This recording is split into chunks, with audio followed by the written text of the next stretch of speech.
What's up, people? Y'all now tuned into Deezy's World. Like, share, subscribe, comment. One. Yeah. Ambition. Yep. There it is. There it is. Wishing. I just have to bring it back to you all. Yeah. Alright. Social media giant Facebook and its Instagram and WhatsApp services have been hit by widespread outages. Facebook says it's aware some people are having trouble accessing the platforms, but hasn't said what's behind the problem. Well, let's speak to Ian Scher about this. He's the editor-at-large at the consumer tech site CNET, and he's joining us from Maryland in the U.S. Very good to have you with us. Tell us about what this all is about. I mean, Facebook says some users, but this looks like a global outage. How widespread is it? Well, it's hard to tell. I will say that when we're talking about Facebook, more than half the world's online population is using it every month. So, you know, a few users can be a lot of users.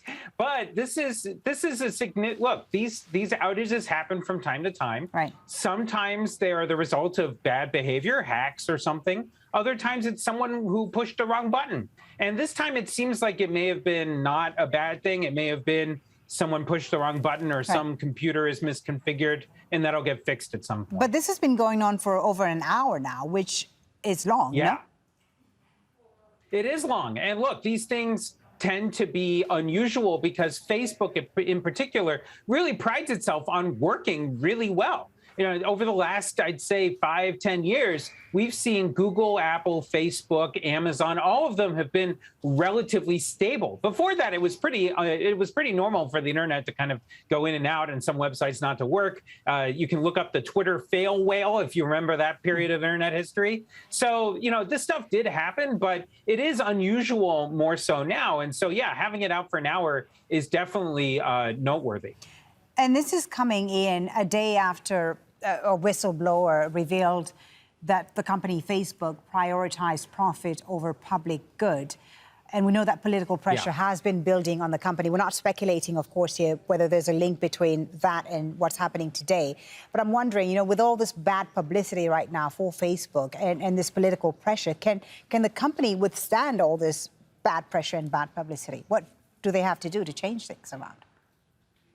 Yeah, I mean, look, I think that they are under really a lot of pressure from all over the place, right? Not just their critics and people like me in Silicon Valley, but also you've got the regulators in Washington, all over the world. And look, it's very clear that Facebook needs to really reckon with what they have done, both in terms of actually allowing bad behavior to continue happening on their platform and how they haven't been honest and forthright with you and me and everybody else about how bad the situation is. And that is a really big problem. How bad is the situation?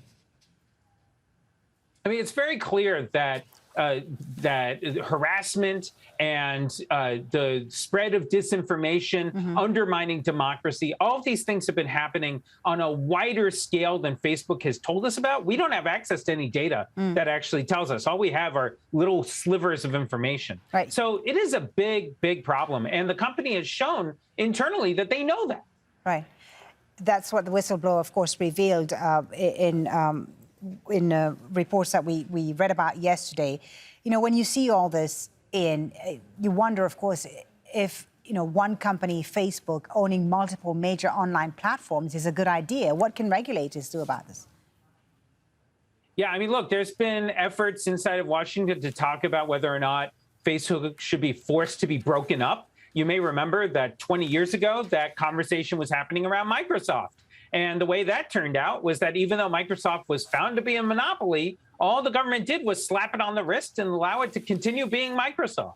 So I don't know exactly how far the U.S. government's going to be willing to go here, but I am curious to see whether this appetite for reigning in the tech industry will be any different from what it was a couple of decades ago.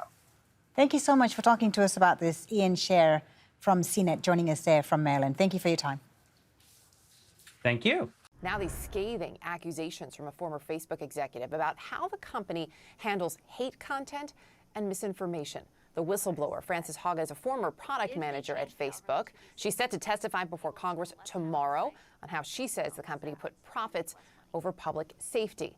Hagen telling CBS's 60 Minutes that Facebook knows its platform is being used to spread hate and encourage violence. But when given the choice between the public good and the company's bottom line, Facebook looked after its own interests.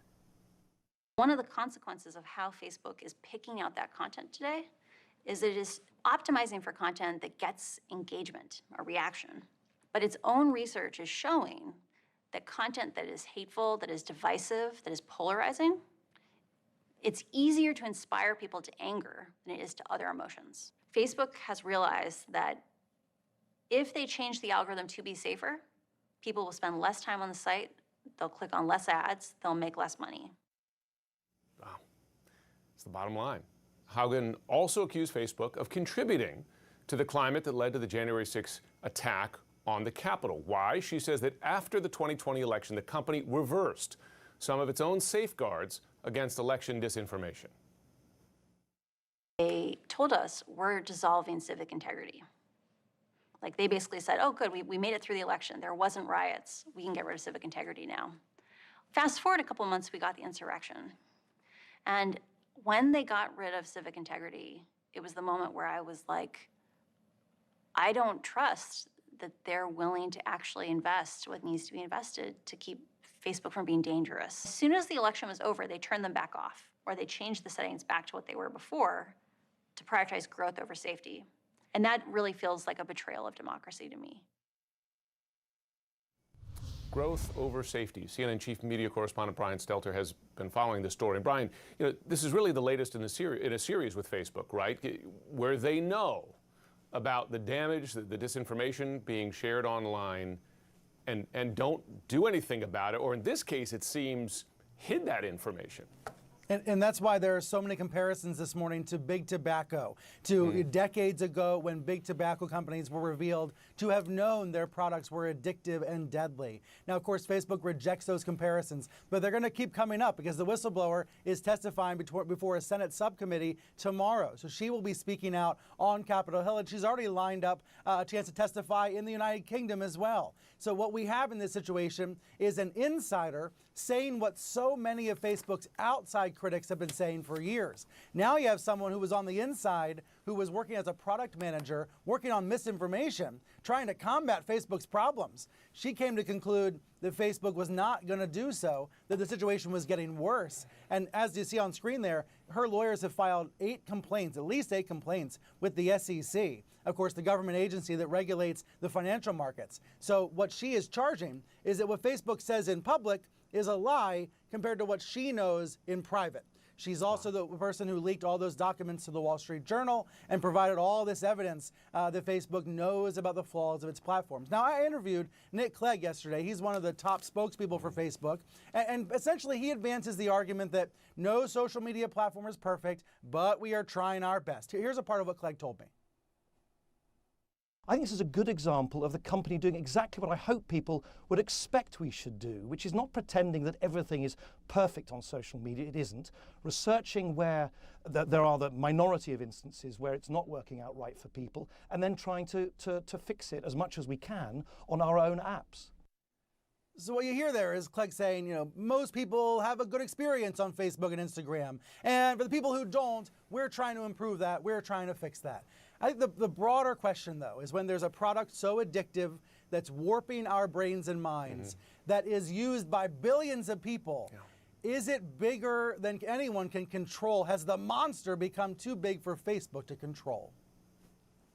It's an important question. Brian Stelter, appreciate it as always.